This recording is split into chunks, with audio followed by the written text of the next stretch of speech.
पुणे मुंबई राष्ट्रीय महामार्गावर अपघातग्रस्तांना तात्काळ मदत करून अनेकांचे प्राण वाचविणाऱ्या देवदूत कामगारांच्या न्याय मागण्यांकडे आर्यन पंप कंपनी प्रशासनाकडून सातत्यानं दुर्लक्ष होत असल्याच्या निषेधार्थ कुसगाव येथे भारतीय मजदूर संघाच्या माध्यमातून तीव्र आंदोलन करण्यात आले.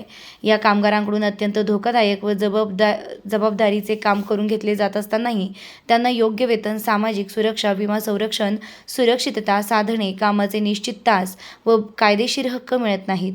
या अन्यायकारक परिस्थितीविरोधात भारतीय मजदूर संघानं रस्त्यावर उतरून प्रशासनाचं लक्ष वेधलंय.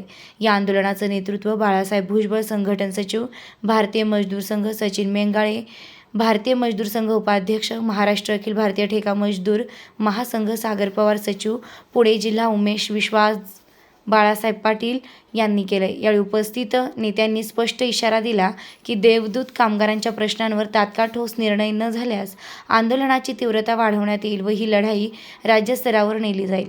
भारतीय मजदूर संघानं कंपनी व्यवस्थापन व संबंधित यंत्रणांना आवाहन केलं आहे की देवदूत कामगारांना वेतनवाढ, प्रलंबित प्रश्नांबाबत इत्यादी सर्व कायदेशीर लाभ व सामाजिक सुरक्षा याबद्दल माहिती दिली आहे व तात्काळ लागू करावी अशी ठाम मागणी करण्यात आली आहे. अत्यंत अल्प वेतनावर या ठिकाणी काम करून घेतलं जात आहे.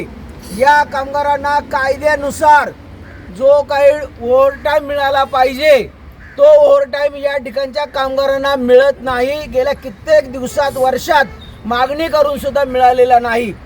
2023 साली कामगार आयुक्त कार्यालयासमोर आम्ही मेडिक्लेममध्ये पत्नी आणि मुलं यांना सहभागी करून घेऊ असं लेखी आश्वासन देऊन सुद्धा आर्यन कंपनीच्या व्यवस्थापनाने ते पूर्ण केलेलं नाही. या ज्या गाड्या आहेत, क्यूआरई व्हॅन, या पूर्ण नादुरुस्त गाड्या आहेत.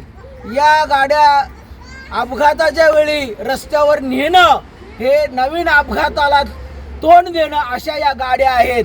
अनेक वेळा या गाड्या दुरुस्त करा किंवा नवीन गाड्या द्या हे सांगून सुद्धा हे आर्यन व्यवस्थापन ऐकत नाही आणि कुठल्याही प्रकारच्या गाड्यांची दुरुस्ती केली जात नाही.